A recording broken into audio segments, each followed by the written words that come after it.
excellence is not just a goal, it's a journey. So आइए हम आपकी मुलाकात करवाते हैं behind the scene team जो कि makes it all happen at Clean and Green Services. Hi, this is Amir from Accounts and Finance Department. Welcome to Clean and Green. Hello, my name is Ahmed. I am working as an admin officer. Thanks. मेरा नाम ज़ेब शफीक है और मैं Clean and Green में as a surveyor काम करता हूँ और मैं सर्विस करने एक्सपर्ट हूँ. Thank you Clean and green. This is Faisal and I am leading data department and trading department और मैं different departments के data को जो है वो analyze कर रहा हूँ.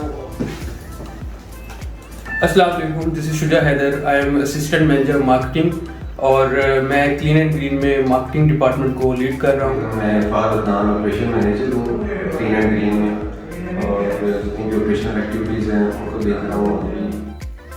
Hello, this is Akash Kadir. I am here as a third in charge. I manage the facility department and operation.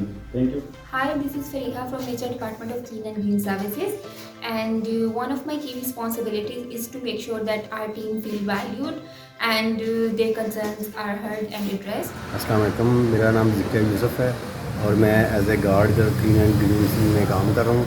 Thank you Clean and Green. अस्सलाम वालेकुम, मेरा नाम मोहम्मद अशरफ है. ऐसा मैं यहाँ पे ऑफिस बॉय हूँ. मैं यहाँ के तमाम स्टाफ की चाय और बाकी ज़रूरियात का ख्याल रखता हूँ. Hello, this is Hamza from Clean and Green Services. Bismillahirrahmanirrahim. जो क्लीन एंड ग्रीन की कारकुन जो जन क्लिनिक खसी तरीके से रखूँ क्लीन मतलब कॉलेज में जो कारकुन सो गेट तक तंदरा चाहिए और डेढ़ शुक्रिया आपको मतलब क्लीन एंड ग्रीन जो कार रख रहे.